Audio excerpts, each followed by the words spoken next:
안녕하세요. 세상을 이롭게 하는 일에 관심 많은 승무원쌤 김동숙입니다. TV조선에서 요즘 시사성이 강한 의미 있는 프로그램을 많이 만들고 있다고 제가 말씀드렸습니다. 추적자들에서는 무속인들의 문제, 이어서 목사의 비행을 방송한 바 있습니다. 이번에는 미스터리라는 새로운 시사교양 프로그램이 만들어졌습니다. 여기에서는 모던 인물사를 다루고 있습니다. 첫 번째 방송에서 대통령들의 영부인, 대한민국의 영부인들을 다뤘습니다. 지금 미묘한 시점 아닙니까?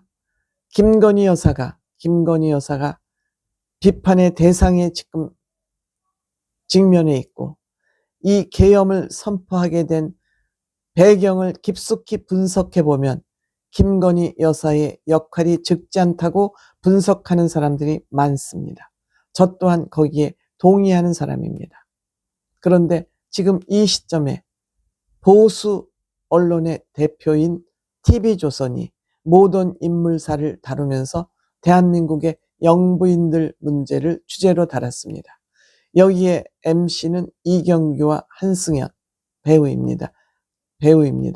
맡고 있고, 여기에 또 코멘테이터로서는 김태현 변호사, SBS 아침에 뉴스쇼, 정치쇼를 다루는 MC를 하는 김태현, 아주 방송 진행을 잘하고 있습니다. 독도 문제를 계속 세계화하고 있는 서경덕 교수, 정영진이라는 좌파 유튜버를 하고 있는 정영진, 정치평론가죠. 그 다음에 김재원이라는 역사학자, 그 다음에 최진이라는 대통령 리더십 연구원 원장, 이렇게 5명이 코멘테이터로 출연하고 있습니다. 가장 영부인하면 대표적인 인물이 유경수 여사 아니겠습니까?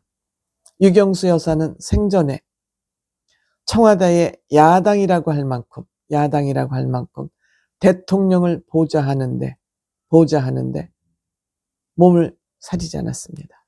그냥 대통령 부인으로서 누리기보다는 박정희 대통령이 정치를 잘할 수 있도록 야당의 역할을 충실히 했습니다. 이러다 보니 재떨이가 날아간 사건을 우리에게 많이 알려진 사건입니다. 비판 있는 간언을 하자 박정희 대통령이 화가 나서 재떨이를 집어 던졌다 그럽니다. 이것은 실화라 그럽니다. 당시 청와대에 근무했던 비서들의 증언이라 그럽니다. 때문에 이 박정희 대통령과 유경수 여사의 싸움은 부부의 문제라기보다는 국가의 문제를 가지고 다툼이 잦았다 그럽니다. 이만큼 유경수 여사는 대통령이 올바른 정치를 할 수 있도록 늘 간언을 했습니다. 청와대에는 특활비라는 것이 있는데, 이 특활비는 비밀리에 쓰는 비용입니다. 즉 영수증 없이 마음대로 써도 되는 돈이 바로 특활비입니다. 이 특활비는 늘 문제가 되고 있습니다. 지금도 야당이 이번 예산에서 대통령 특활비를 몽땅 삭감했기 때문에 대통령이 이 예산 때문에 화가 나서 계엄을 했다는 그런 얘기도 나오고 있습니다. 사실인지는 모르겠습니다. 하지만 유경수 여사는 이 특활비를 쓰면서 본인의 가계부 쓰듯이 어디에 얼마를 썼다는 걸 일일이 다 적어놓은 그 특활비 메모장이 최근 공개가 되면서 많은 화제가 되고 있다고 그럽니다. 그만큼 유경수 여사는 대통령 부인으로서 최선을 다한 훌륭한 국모이기에 지금 우리들 마음속에 사무치게 그리워하고 있는 것입니다. 뿐만 아니라 민원에 일일이 다 답변을 한다 그럽니다. 때문에 비서들은 굉장히 고달팠다 그럽니다. 무려 영부인 생전에 5,000통 넘는 그 민원 답변을 다 손으로 써서 답변을 했다 그럽니다. 유경수 여사가 한센인 병원을 방문해서 그 옛날에는 백신이 없어서 그 한센인 병이 전염되는 것 두려워하지 않고 가서 손을 잡음으로써 많은 사람을 눈물 짓게 했던 그 일화는 유명합니다. 이것뿐만이 아닙니다. 그 유경수 여사의 검소함, 검소한 그 헤어스타일, 한복도 손수 지어 입었다고 할 정도로 정말 국모로서, 국모뿐만 아니라 여성으로서 이렇게 훌륭한 여성은 지금까지 우리 모던 인물사 통해서 찾아보기 힘들다. 그런 어머니 아버지 밑에서 자란 유경수 여사를, 박근혜 전 대통령을 이렇게 탄핵까지 몰고 온 최순실이라는 이 괴물, 아직 감옥에서 헤어나지 못하고 있습니다. 더 살아도 된다고 생각합니다. 결국 유경수 여사의 이러한 훌륭한 모습을 문세강이라는 자가 돌아가시게 했습니다. 저는 지금도 기억납니다. 유경수 여사가 마지막 청와대를 떠나던 날 그 장례차에 박정희 대통령이 손을 얹고 한스러운 모습을 보이던 그 모습을 생각하면 지금도 눈물이 납니다. 시간이 흐를수록 박정희 대통령과 유경수 여사의 지인과는 빛을 발하고 있어서 그나마 재평가돼서 다행이라고 생각됩니다. 그 다음에 이희호 여사, 여성운동가죠. 학벌도 유학파일 정도로 아주 외모도 그렇고 지성인 대통령 부인으로 불릴 수 있습니다. 이 대통령과 이희호 여사는, 김대중 대통령과 이희호 여사는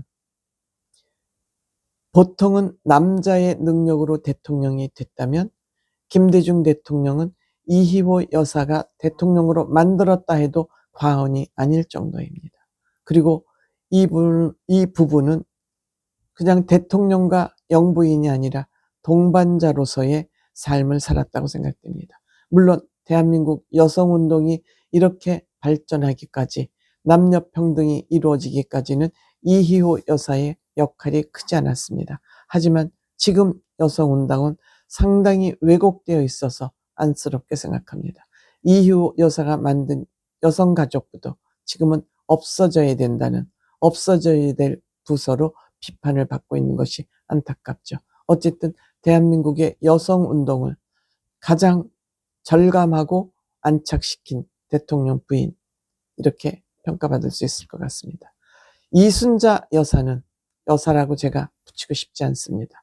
나쁜 짓을 안팎으로 한 그러한 대통령 부인이고 지금도 전두환을 애국자로 부르고 있습니다. 더 이상 이순자 씨에 대한 평가는 할 필요가 없다고 생각이 되고, 제가 자선 패션쇼를 하는데 누군가가 이순자 씨를 모델로 추천했습니다. 그래서 제가 안 받았습니다. 그런 사람은 내가 모델로 내 행사에 세울 수 없다. 안 받았더니 이 패션쇼가 정치 행사냐고 비난을 하는 여자도 주변에 있었습니다. 그 여자하고 저는 지금 인연을 끊었습니다. 나쁜 여자입니다. 돈이라면 무슨 짓이든지 하는 나쁜 여자. 내가 아무리 패션쇼를 성공하고 싶더라도 그때 내가 이순자 씨를 무대에 세웠다면 경제적으로는 조금 여유가 생겼을지도 모릅니다. 그때 무대에 안 세운 것이 얼마나 다행인지 모릅니다. 그 다음에 김옥숙 여사, 잘 정면에 드러나지 않았던 사람이지만 아마 안방 정치는 좀 했던 것 같습니다. 박철원도 자기와 혈연에 있는 그 사람들을 제부라 그러나요? 장관직에도 앉히고 하는 이러한 안방 정치는 했지만 그래도 비교적 점잖은 영분이었다 하는 평가를 받고 있고, 아이들도 제법 잘 키웠다. 아이들도 노소영, 또 아들도 점잖게 광주 민주화 광장에 가서, 묘지에 가서 사죄하는 그런 모습을 보면 역시 김옥숙 여사는 자녀 교육 등 사고방식은 좀 제대로 되어 있었지 않나, 이런. 그런데 앞으로 김건희 여사 이런 재평가를 받을 때 어떤 평가를 받을지 이순자 C라는 평가를 받듯이 김건희 C라는 평가를 받지 않을까, 저는 그렇게 생각합니다.